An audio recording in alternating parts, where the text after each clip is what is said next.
তো হেল্ল' গাইছ, আজি মানে সকলোৰে মানে সৰস্বতী মাৰ আজি পূজা। তো কথাটো এনেহেন যে পূজা হ'লেও মানে পূজাহেন লগা নাই, কিয় মানে নাজানো। মানে আগতে আমি স্কুলত থাকোঁতে যেতিয়াই আছিলোঁ তেতিয়া মানে ৰাতিপুৱা উঠি কিনে গা চা ধুই কিনে গৈছিলোঁ স্কুলত। কিন্তু এতিয়া এই 11টা বাজে আৰু এতিয়ালৈকে পূজা লগা নাই। মানে পূজা কি যাৱাই নাই যিহেতু। তো আমাৰ কলেজতো নাই বোলে এইবাৰ, সেইকাৰণে কলেজত যোৱা নাই। আগৰ কলেজখনতে যাম মানে হাই ছেকেণ্ডাৰী। লগৰকেইটাৰ মানে ওলোৱাই হোৱা নাই এতিয়ালৈকে গাইছ। এটাই গৈছে গা ধুবা, এটাই গৈছে কিবা। চ' মোৰ আগতে ওলাই গৈছি, চ' মই আধা ওলাই আছোঁ মানে। এতিয়া বগা চাৰ্ট পিন্ধি যাম, যিহেতু বগা পিন্ধি যাব লাগে। তো লেটছ গো।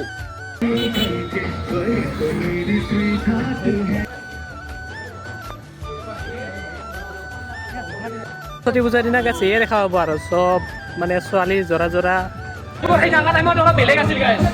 এইপিনে বস্তু থোৱা জাগা আছিল এইপিনে। মোৰ বেলেগ গাইছ, কিবা এটা বেলেগ কি কি কবি আগৰ স্কুল